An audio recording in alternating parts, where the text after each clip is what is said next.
الصبح بدا من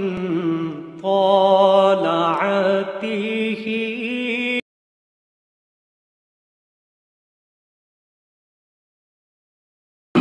بسم اللہ الرحمن الرحیم۔ دوسرے پارے میں 4 رکوع مکمل ہوئے۔ سورہ البقرہ کے 20 رکوع آیت نمبر 167 پر، آیت نمبر 167 کے بعد 5واں رکوع سورہ بقرہ کا 21واں رکوع شروع ہوتا ہے۔ یا ایھا الناس کلوا مما فی الارض حلالا طیبا۔ اعوذ باللہ من الشیطان الرجیم، بسم اللہ الرحمن الرحیم۔ یا ایھا الناس کلوا مما فی الارض حلالا طیبا ولا تتبعوا خطوات الشیطان انہ لکم عدو مبین۔ انما یأمرکم بالسوء والفحشاء وان تقولوا علی اللہ ما لا تعلمون۔ وَإِذَا قِيلَ لَهُمُ اتَّبِعُوا مَا أَنزَلَ اللَّهُ قَالُوا بَلْ نَتَّبِعُ مَا أَلْفَيْنَا عَلَيْهِ آبَاءَنَا أَوَلَوْ كَانَ آبَاؤُهُمْ لَا يَعْقِلُونَ شَيْئًا وَلَا يَهْتَدُونَ وَمَثَلُ الَّذِينَ كَفَرُوا كَمَثَلِ الَّذِي يَنْعِقُ بِمَا لَا يَسْمَعُ إِلَّا دُعَاءً وَنِدَاءً صُمٌّ بُكْمٌ عُمْيٌ فَهُمْ لَا يَعْقِلُونَ۔ صدق اللہ۔ اوپر کے رکوع میں اللہ کی وحدانیت کے بہت سے دلائل ذکر کرنے کے بعد شرک کی تردید کی گئی تھی، اور شرک کی مذمت کے ساتھ ساتھ جو لوگ شرک میں مبتلا ہیں اور جن کی وجہ سے وہ لوگ شرک کرتے ہیں، جن کے کہے پر، جن کی اتباع میں وہ شرک کے راستے کو اختیار کرتے ہیں، ان دونوں کا آخرت میں جو ہونے والا انجام ہے اس کو بھی ذکر کیا تھا۔ شرک کی مذمت اور شرک کا انجام ذکر کرنے کے بعد، چونکہ یہ شرک صرف عقیدے کے ساتھ ہی نہیں ہوتا بلکہ یہ شرک اعمال میں بھی ہوتا ہے۔ اہل عرب جو بت پرستی کرتے تھے تو بتوں کے ساتھ کچھ ایسی حرکتیں بھی کرتے تھے، کچھ ایسے اعمال بھی کرتے تھے جو اللہ کے ساتھ کرنے چاہیے۔ ان میں سے ایک حرکت یہ بھی تھی کہ وہ بتوں کے نام پر جانوروں کو چھوڑ دیتے تھے اور پھر ان جانوروں کو متبرک سمجھتے تھے، ان جانوروں سے نفع اٹھانے کو حرام سمجھتے تھے، اور یہ عقیدہ اس میں ان کے شامل تھا کہ ہم نے یہ جو بتوں کے نام یا یہ پیروں کے نام یا مزار کے نام یا جس کے بھی نام انہوں نے وہ چھوڑا ہوا ہوتا تھا، جانور سانڈ ہوا، مرغا ہوا، بکرا ہوا، تو وہ جن کے نام چھوڑ دیا کرتے تھے تو یہ سمجھتے تھے کہ یہ ہمارے لیے یہ اللہ سے، خدا سے تقرب کا ذریعہ بن جائے گا ہمارا یہ عمل، یا یہ کہ اب یہ بت ہمارے لیے سفارشی بن جائیں گے کیونکہ ہم نے بتوں کو خوش کرنے والا ایک عمل کر دیا۔ تو اب اس کو وہ اس بنا پر اس چیز کے اندر حرمت کی آ جاتی تھی، یعنی وہ چیز غیر اللہ کے نام پر چڑھاوا ہو جانے کی وجہ سے اس میں نجاست شامل ہو گئی، شرک شامل ہو گیا، تو وہ اس کو وجہ سے اچھی خاصی ایک چیز کو بتوں کے نام پر بنانے کی وجہ سے اس کو انہوں نے حرام بنا لیا۔ اللہ تعالیٰ فرماتے ہیں ان اعمال سے تم اپنے کو بچاؤ، اور وہ چیز جو اللہ نے حلال ٹھہرائی ہوئی تھی ان کو ان طریقوں سے حرام مت کرو۔ اللہ رب العزت نے یہ جانور حلال کیے تھے، اب ان کو بتوں کے نام پہ چڑھا دیا گیا، اور پھر اس کو متبرک بھی سمجھا جانے لگا، اس کی وجہ سے بتوں کو سفارشی بھی سمجھا جانے لگا۔ تو اس بدعقیدگی کی وجہ سے، اس گندی نیت کی وجہ سے اس جانور کو کے اندر حرمت آ جاتی ہے۔ تو کہا جا رہا ہے ان چیزوں کو تم مت کرو، اللہ نے اس کو حلال بنایا تھا، حلال رہنے دو۔ اب اگر کسی نے ایسا کر لیا ہے تو اس کا علاج یہ ہے کہ اس سے توبہ کرے، ایمان لائے، اپنا تجدید ایمان کرے، توبہ کرے اور اس عقیدے کو چھوڑ دے، تو وہ جانور جو حلال ہو گیا تھا ان پر چڑھاوے کی وجہ سے اب وہ حلال ہو جائے گا، کیونکہ وہ تو حلال تھا ہی، اس کے اندر یہ شرک کی گندگی شامل ہو گئی تھی، اس سے توبہ کرنی پڑے گی۔ آگے رکوع میں آ رہا ہے، بلکہ اسی رکوع کے اندر آگے 4 آیتوں کے بعد آ رہا ہے کہ غیر اللہ کے نام پر چیز کو چڑھا دینے یا ان کے نامزد کر دینے کی وجہ سے اس میں حرمت آ جاتی ہے۔ وہ اللہ کے نام پر نہ ہو کر کے غیر اللہ کے نام پر جب وہ چیز ہو جاتی ہے تو پھر وہ ذبیحہ مردار ہو جاتا ہے۔ تو اس بنا پر انما حرم علیکم المیتۃ والدم ولحم الخنزیر وما اہل به لغیر اللہ، یہ آگے آ رہا ہے کہ جو چیز غیر اللہ کے نام پر نامزد کر دی جائے وہ چیز اللہ نے حرام کر دی ہے۔ تو اس کا طریقہ یہ ہے کہ اس سے بچنے کا کہ اس چیزوں سے اور اس کو جو اللہ کے نام پہ کیا اس سے ہٹایا جائے، اس سے توبہ کی جائے، عقیدے کی اصلاح کی جائے، تو وہ چیز پھر حلال ہو کر پلٹ آتی ہے۔ تو یہ ان کی بدعملی تھی اور یہ شرک کی لائن کی ان کی حرکت تھی۔ اللہ رب العزت نے کسی کو یہ حق نہیں دیا کہ اللہ جس کو حلال بنائے اس کو وہ حرام ٹھہرا لے، اور اللہ جس کو حرام کہے اس کو وہ حلال بنا لے۔ یہ اللہ نے کسی کو حق نہیں دیا۔ تحریم حلال یا تحلیل حرام،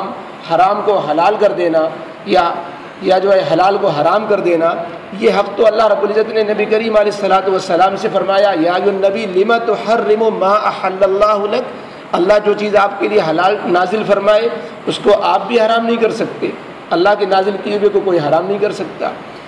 یہ ایسی حرکتیں وہ کیوں کرتے تھے؟ شیطان کے کہے پر چلتے تھے۔ اللہ نے فرمایا تم شیطان کے کہے پہ مت چلو،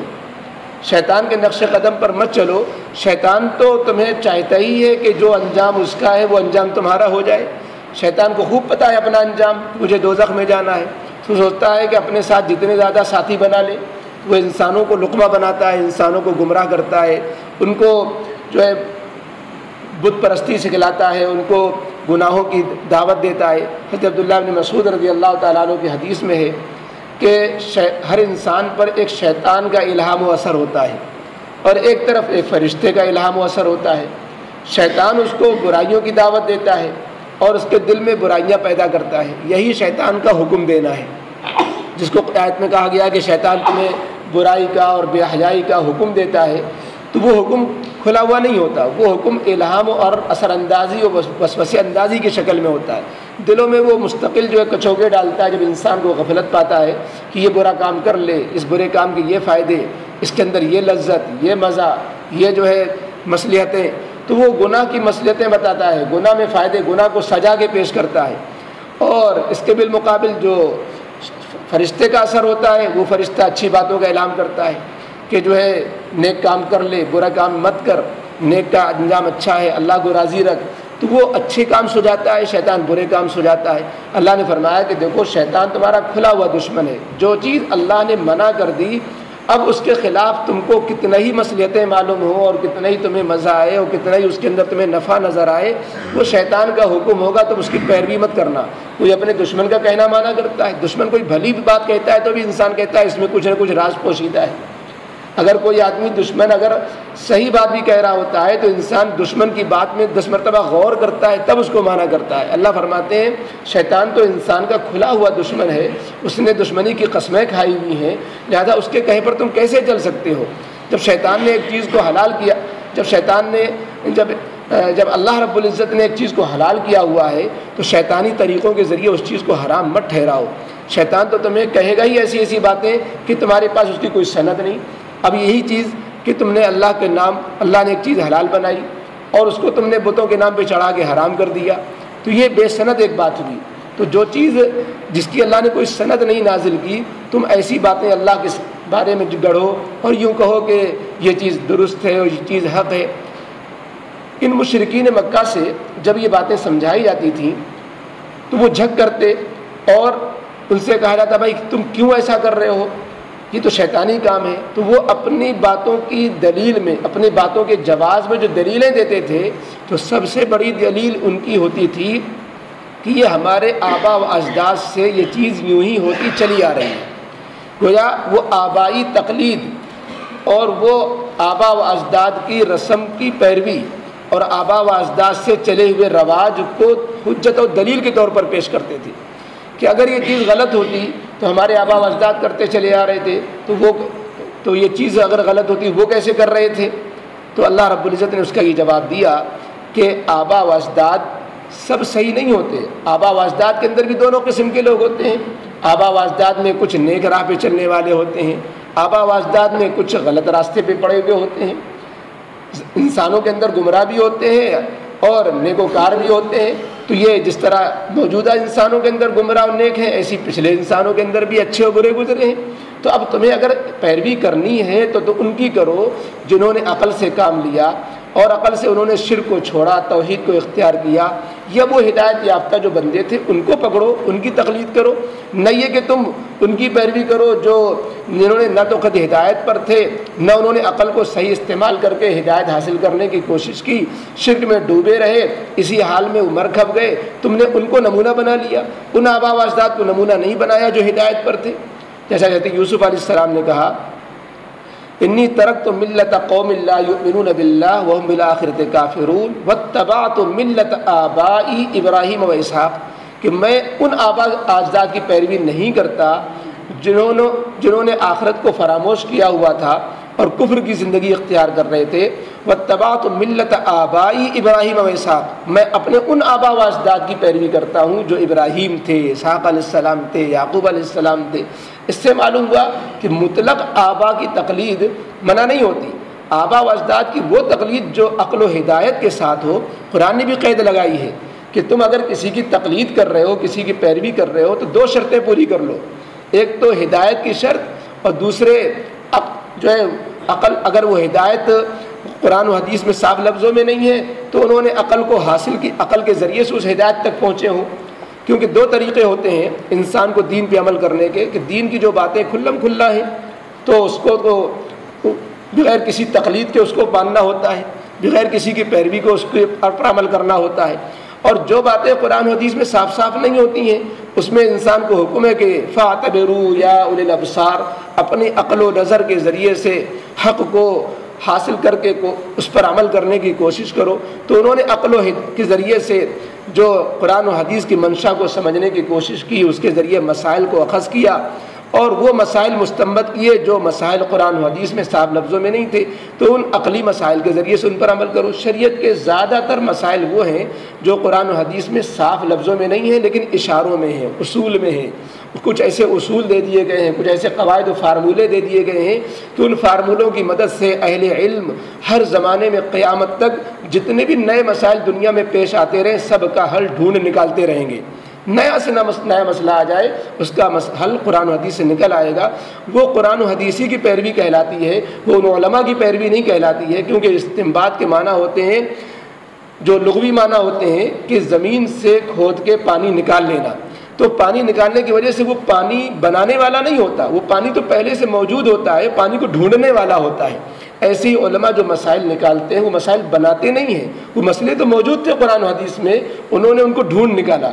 تو یہ جو عقل سے ڈھونڈ، اس میں عقل کی اور بہت بڑے علم کی ضرورت ہوتی ہے۔ یہ ائمہ اربعہ نے، اللہ رب العزت نے ان کو توفیق سے نوازا تھا، وہ مسائل قرآن و حدیث سے ڈھونڈ نکالے اور وہ ان احادیث کی روشنی میں انہوں نے حل کر دیے جو جہاں تک جو ہے ہما شما کی اور بڑے بڑے اہل علم کی، وہاں پر بلکہ محدثین کی، اب مثلا سیاہ ستہ کے جو محدثین ہیں، امام بخاری رحمۃ اللہ علیہ ہیں، امام ترمذی رحمۃ اللہ علیہ ہیں، یہ خود حدیثوں کے جاننے والے ہیں، لیکن ان کا یہ اعتراف کرنا ہے کہ ہم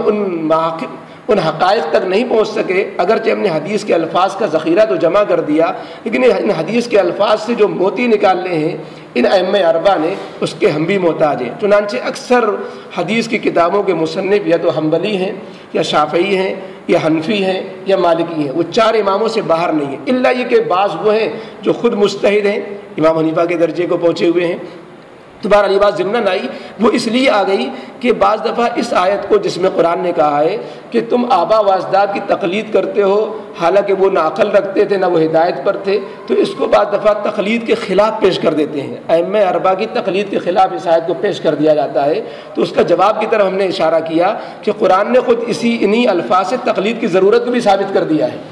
جہاں آبائی تقلید کو منع کیا وہیں اہل علم، اہل عقل و دانش اور اہل ہدایت کی تقلید کا حکم بھی دے دیا، اور حضرت یوسف علیہ السلام نے بھی اشارہ کر دیا کہ آبا کی اگر تقلید کرنی ہے تو وہ آبا قابل تقلید کون ہوتے ہیں۔ قرآن نے بھی کہا واتبع سبیل من اناب الیہ، وہ جو میرے نیک بندے ہیں جو میری طرف رجوع ہیں ان کی تم تقلید کرو، ان کی اتباع کرو۔ آگے اللہ رب العزت نے ان کافروں کی جو ان سب باتوں کو سنتے ہیں لیکن ہدایت قبول نہیں کرتے ان کی مثال دی کہ ان کافروں کو ہدایت کی دعوت دینا ایسا ہے جیسا کہ کوئی شخص جانوروں کو ہانک رہا ہو، چلا رہا ہو کہ جانور ہانک پکار تو سن رہے ہیں لیکن وہ مضمون کو نہیں سمجھ رہے ہوتے ہیں، ہانک پکار کو تو سن رہے ہوتے ہیں اور وہ کہنے والا کیا کہہ رہا ہے اور اس کے الفاظ کیا ہیں، اس کے کیا معنی ہیں، اس پورے مفہوم کو نہیں سمجھ رہے ہوتے ہیں۔ ان کافروں کا حال ایسے ہی ہے کہ ان کو جب کوئی بات سمجھائی جاتی ہے توحید کی، ہدایت کی، تو سن تو رہے ہوتے ہیں لیکن سننے کا حال جانوروں جیسا ہوتا ہے کہ بس ایک ہانگ پکار اور چیخ سن رہے ہیں اور اس کے بعد جو ہے اس کے مفہوم کو پوری طریقے سے نہیں سمجھ رہے ہوتے ہیں۔ یہی ان کا حال ہوتا ہے۔ حق کے معاملے میں وہ گونگے، بہرے، اندھے بنے ہوئے ہوتے ہیں۔ فرمایا یا ایھا الناس کلوا مما فی الارض حلالا طیبا، اے لوگو تم کھاؤ ان چیزوں میں سے جو روئے زمین میں ہم نے پیدا کی ہیں، روئے زمین میں جو ہم نے نازل کی ہیں، چاہے وہ زمین سے اگنے والی ہوں یا زمین میں پائی جانے والی ہوں۔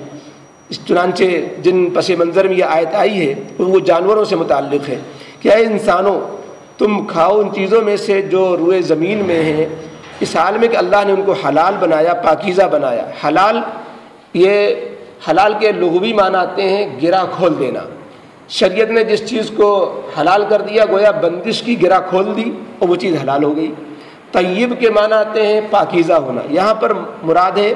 جس چیز کی تمہیں رغبت ہو حلال چیزوں میں سے، اور طیب کے ایک معنی آتے ہیں جس میں کسی کا حق وابستہ نہ ہو۔ تو ایسی حلال چیز کھاؤ کہ وہ شرعی اعتبار سے اپنی ذات سے بھی حلال ہو، طیب بھی ہو کہ وہ عارضی اعتبار سے بھی کوئی اس میں خرابی نہ ہو، کہ چوری کی نہ ہو، کسی کا حق وابستہ نہ ہو، اس طرح وہ ہر قسم کے عیبوں سے پاک ہو، حلال بھی ہو اور عیبوں سے کہ چوری، رشوت، غضب، سود، غصب اور اس طریقے کی چیزوں کے اس کے اندر عیب بھی نہ ہو، ان عیبوں سے بھی پاک ہو۔ وَلَا تَتَّبِعُوا خُطُوَاتِ الشَّيْطَانِ،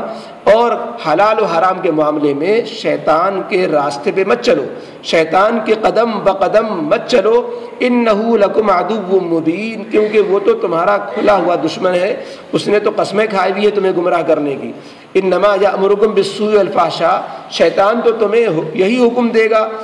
کہ تم برائی پہ چلو، بت پرستی اختیار کرو اور بتوں کو خوش کرنے کے لیے بری بری حرکتیں کرو، والفحشاء، اور بے حیائی کا حکم دے گا، ننگے طواف کرو۔ خانہ کعبہ کا بیت اللہ کا ننگا طواف کرتے تھے، اس کو نیکی سمجھتے تھے کہ ہمارے کپڑے ناپاک ہیں، ہم ان ناپاک کپڑوں کے ساتھ طواف کیسے کریں۔ عجیب شیطان نے پٹی پڑھائی، ننگے طواف کرنے کو سمجھ رہے ہیں تقویٰ۔ تو انما یأمرکم بالسوء والفحشاء، بے شک شیطان تو تمہیں یہی حکم کرے گا، بالسوء کی برائی کو اختیار کرو، والفحشاء اور بے حیائی کی باتوں کو اختیار کرو۔ فحشاء کہتے ہیں کھلی ہوئی بے حیائیاں، برائیاں، سو کہتے ہیں ہر قسم کی برائی، چھوٹی ہو یا بڑی۔ وَأَن تَقُولُوا عَلَى اللَّهِ مَا لَا تَعْلَمُونَ، اور شیطان یہ کہے گا کہ تم اللہ پر یوں منسوب کرو تمام باتوں کو جن باتوں کی تمہیں سند بھی نہیں پتہ ہے۔ یہی حلال و حرام کے بارے میں بس کہہ دو کہ اللہ کا یہی حکم ہے، اللہ نے یہ منع نہیں کیا۔ تو اس چنانچہ وہ مردار کے بارے میں یہی کہتے تھے کہ اللہ نے ہمیں مردار کو منع نہیں کیا، مردار کھاتے۔ وَإِذَا قِيلَ لَهُمُ اتَّبِعُوا مَا أَنزَلَ اللَّهُ، اور جب ان سے کہا جاتا ہے، نصیحت کی جاتی ہے کہ پیروی کرو ما انزل اللہ، اللہ نے جو حکم نازل کیے ہیں قرآن حدیث میں، جو حلال و حرام کو ذکر کیا ہے، ان کی پیروی کیوں نہیں کرتے، اپنی طرف سے حلال و حرام کیوں بناتے ہو؟ تو کہتے ہیں ہمارے آبا و اجداد نے جس کو حلال سمجھا اس کو ہم حلال سمجھیں گے، جس کو حرام سمجھا اس کو حرام سمجھیں گے۔ بل نتبع ما الفینا علیہ آباءنا، بلکہ ہم تو پیروی کریں گے، تابع داری کریں گے ان چیزوں کی، ان باتوں کی جس پر ہم نے اپنے آبا و اجداد کو پایا تھا، جن رسومات پہ، جن رواجوں پر، اور جو جو کام ان کے زمانے میں ہوتے آئے تھے، چاہے وہ اچھے ہو یا برے، ہمیں تو اس کو ماننا ہے۔ اللہ رب العزت نے فرمایا کہ اس حال میں کیا بھی آبا و اجداد کی پیروی کی جائے گی کہ وہ آبا و اجداد عقل سے اور ہدایت سے دونوں سے انہوں نے نہ عقل کے ذریعے شریعت کو حاصل کیا، نہ ہدایت ان کو نصیب ہوئی، تو بھی ان کی پیروی کی جائے گی۔ عقل و ہدایت کی شرط کے ساتھ پیروی درست ہو سکتی ہے۔ اولو کان آباؤہم لا یعقلون شیئا ولا یہتدون، کیا ان کے وہ آبا و اجداد کچھ بھی دین کی سمجھ نہ رکھتے ہوں اور وہ خود ہدایت پر بھی نہ ہوں، نہ تو دوسروں کی اتباع کر کے ہدایت پر آئے، نہ خود وہ اس شان کے تھے کہ اپنی عقل سے ہدایت کو، شریعت کو سمجھتے، تو دونوں اعتبار سے جب وہ ہدایت پر نہیں تھے تو کیا تب بھی ان کی تقلید کی جائے گی؟ ہاں اگر ایسے ہوتے تو ان کی تقلید کی جاتی۔ وَمَثَلُ الَّذِينَ كَفَرُوا كَمَثَلِ الَّذِي يَنِقُ، اور ان کافروں کا حال تو ایسا ہے كَمَثَلِ الَّذِي يَنِقُ، جیسا کہ کوئی شخص ہو يَنِقُ جو ہانک رہا ہو، پکار رہا ہو، بِمَا لَا يَسْمَعُ إِلَّا دُعَاءً وَنِدَاءً، ان جانوروں کو جو نہیں سنتے مگر ہاں کو پکار، چیخنا چلانے کے سوا کچھ نہیں سمجھتے، وہ آپ اچھی سے اچھی تقریر کریں، بھینس کے آگے بین بجاوے، بھینس کھڑی پورائے، مثال ہے۔ سمم بکمن عمیون، وہ اس طریقے سے جانوروں کی طریقے سے بنے ہوئے ہیں کہ جیسے جانور سمجھ کر نہیں دیتے، مضمون نہیں سمجھتے، ایسے ہی توحید کا مضمون نہیں سمجھ رہے، اور حق کے معاملے میں یہ بہرے بن گئے ہیں کہ حق سننا نہیں چاہتے، بکمن گونگے بن گئے ہیں کہ حق بات زبان سے نکالنا نہیں چاہتے، عمیون اندھے بن گئے ہیں کہ صحیح راستے پر چلنا نہیں چاہتے۔ جب حواس اس طرح بیکار کر لیے تو اب وہ کہاں سمجھ سکتے ہیں؟ سم بکمن عمیون، وہ بہرے ہیں، گونگے ہیں، اندھے ہیں، فہم لا یعقلون، سو وہ سمجھ کر نہیں دیتے، بے عقل بھی ہیں۔ اللهم صل على سيدنا مولانا وحبيبنا وشفيعنا محمد وعلى آل سيدنا محمد وآله وصحبه وبارك وسلم. ربنا ظلمنا أنفسنا وإن لم تغفر لنا وترحمنا لنكونن من الخاسرين. ربنا لا تزغ قلوبنا بعد إذ هديتنا وهب لنا من لدنك رحمة إنك أنت الوهاب. يا حي يا قيوم برحمتك نستغيث. اللهم من أحييته منا فأحيي على الإسلام ومن توفيته منا فتوفه على الإيمان. اللهم أرنا الحق حقا وارزقنا اتباعه. اللهم أرنا الباطل باطلا وارزقنا اجتنابه. وصلى الله تعالى على خير خلقه محمد وآله وصحبه أجمعين برحمتك يا أرحم الراحمين.